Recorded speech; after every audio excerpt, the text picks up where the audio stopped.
Welcome to the Answers for Elders radio show. Meet the trusted experts who will give you straight answers and will help guide you on the path of later life care. Now, here's your host, founder, caregiver, and CEO, Suzanne Newman. And welcome everyone to Answers for Elders radio network, heard across the USA and on your favorite podcast channel. And check out our YouTube channel. Alzheimer's is a huge issue for Answers for Elders. 1 in every 9 individuals over the age of 65 is predisposed or has the symptoms and has Alzheimer's disease. And I am so honored today to feature the creator, the producer, the director, and former family caregiver of her own mom, and of the movie called Wine, Women, and Dementia. Kitty Norton. And Kitty, I'm so thrilled to have you here on Answers for Elders. Welcome back.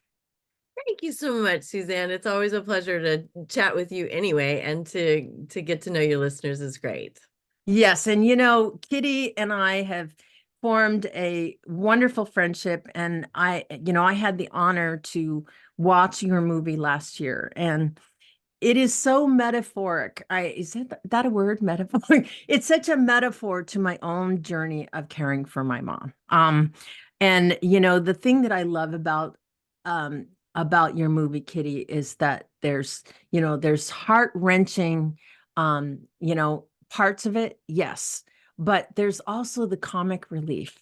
And there's sometimes you can't take yourself too seriously. You can't, and I think we as family caregivers get into a situation where we're so dialed in, we forget to laugh, we forget to let go, we forget to do a lot of things. So, your journey and what you did not only in caring for your mom, but then you took a road trip after your mom's passing, and you met up with people all across the USA that are caring for their loved ones. And I think that's sharing the stories, to me, were so powerful. And so to our listeners, if you know of anyone who is caring for a loved one, please let them know about this movie.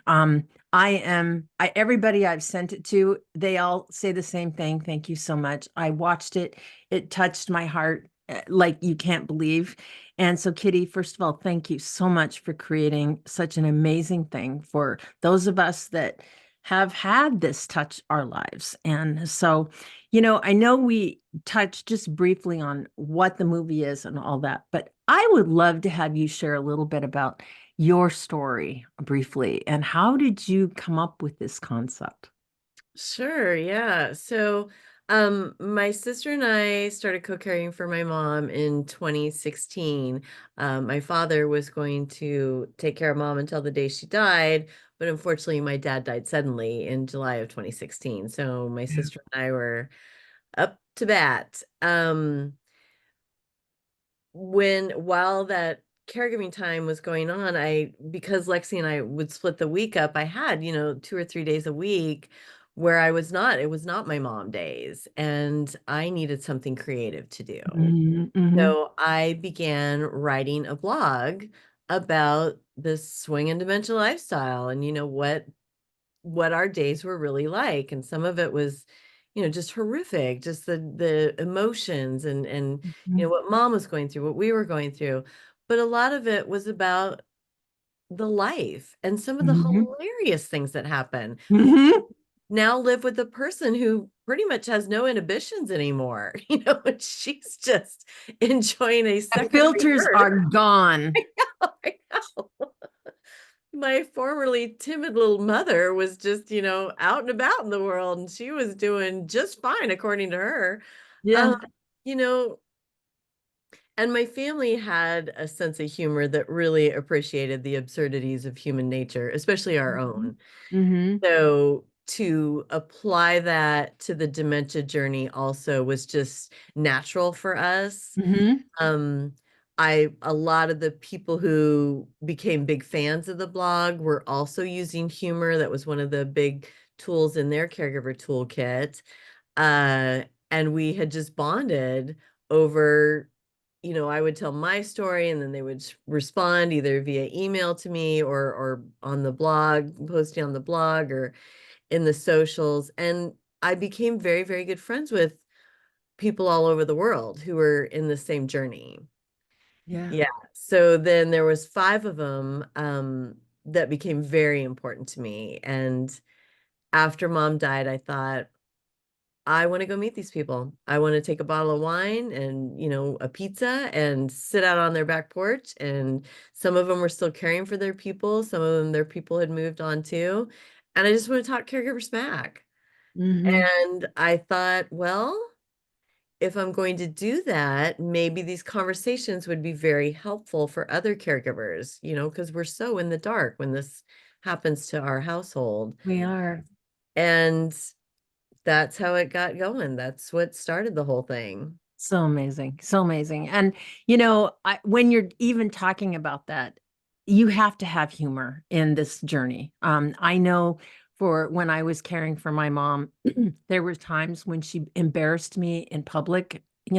She would say things that were a little absurd to people. I remember her receiving a gift once, and she was a friend of ours that went to an artist to paint her cat. And that was, and she goes, "This does not look anything like my cat." And it was like, oh my gosh. And, so you realize it's like, you just have to, I guess the word is surrender to the fact that, this is going to go on, and you have to have this coping mechanism of, mom's filters are gone.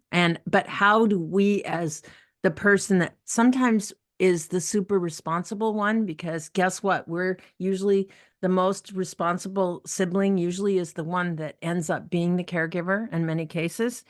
And so you're in a scenario of, how does that reflect on me, my mother, my family, when these things happen, and you just have to surrender to the moment, right? I that's the only thing I could kind of say.